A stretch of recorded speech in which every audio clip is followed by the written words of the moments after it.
তো ফাইনালি আমার iPhone 16 pro max হাতে পেয়ে নিলাম। এই দেখুন। তো সৌদি আরবে আইফোনের সাথে কি কি দেয় আপনাদেরকে আমি খুলে দেখাচ্ছি। এই যে দেখুন, আমি এখন কেচি দিয়ে কেটে নিলাম আইফোনের বক্সটা। এটা আমি অ্যামাজন অ্যাপস থেকে অর্ডার করেছিলাম, তো পেয়ে নিলাম। দেখুন কেটে নিলাম। এখন বক্সটা বের করব। বক্সটা বের করে নিলাম। এখন আপনাদের সামনে খুলবো। পিছন দিয়ে আমি স্টিকার মারা আছে, স্টিকারটা আমি খুলতে পারছিলাম না, তো আমার এক ভাই সাথে আছে, উনি খুলে দিলেন। খুলে দেওয়ার পর ফাইনালি আমি আপনাদের সামনে বের করছি। দেখেন, ফাইনালি 16 প্রো ম্যাক্স। এই দেখেন, এর সাথে একটাই মাত্র কর্ড আর শুধু ফোন, সাথে আর কিছু দেবে না এখানে।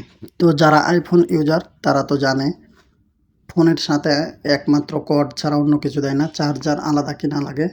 তো ফাইনালি আমি ওপেন করে নিলাম এবং যারা আমার কাছ থেকে মিষ্টি খেতে চেয়েছিলেন কমেন্ট বক্সে, তাদের জন্য মিষ্টিটা অবশ্যই খেয়ে নেবেন আপনারা। আল্লাহ হাফেজ।